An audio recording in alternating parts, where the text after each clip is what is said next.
Given that excitement, given the what's happening, do you feel like that is a future venue for the UFC? Like it's not one and done? I'm already looking at going to Mexico next year.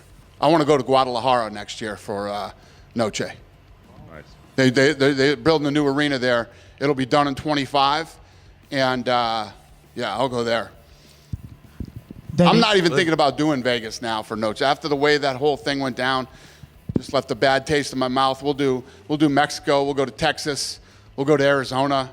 We'll go to different places now for Noche. Vegas can have the boxing matches.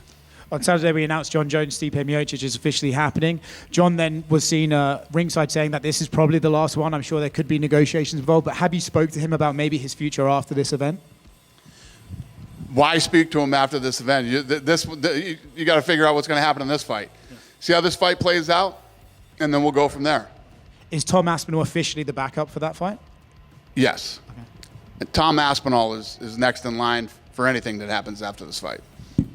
Dana, I just have a quick question. Don Davis spoke today about the Francis fight that they're planning, and he says that he spent more on the production of that fight than you spent at the Sphere. And I'm just curious if you think that's possible. Don Davis, PFL, says he spent more than the Sphere. I didn't even know who he was till you said it.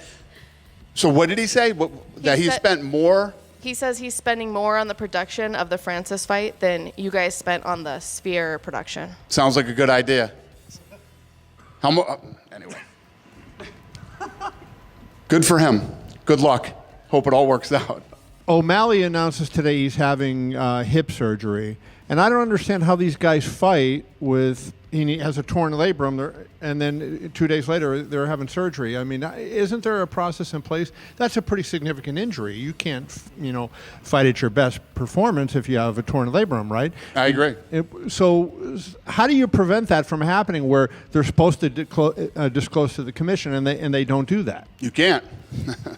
You know what I mean? If these guys come in and they have something and we don't know, I mean, how would the doctors check for a torn labrum? You know what I mean? You can't. Yeah, knowing what you know now, does that explain the performance, or do you think Merab was just so good in that fight that he was going to win the fight on that given night anyways? Literally everybody reached out to me that night and said, Sean O'Malley didn't look like himself. He didn't look explosive. He didn't look, all the same stuff we were all saying that night. Right. And then lastly, not to take anything from Rob, but correct. I mean, everybody felt that way. All right, did you see that video of Jake Paul saying he was banned from all UFC events and then put the costume on? Yeah. Listen, if Oscar De La Hoya was there, okay, let's put it that way.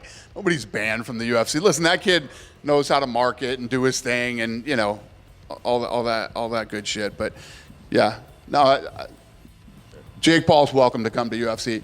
He just can't bring that.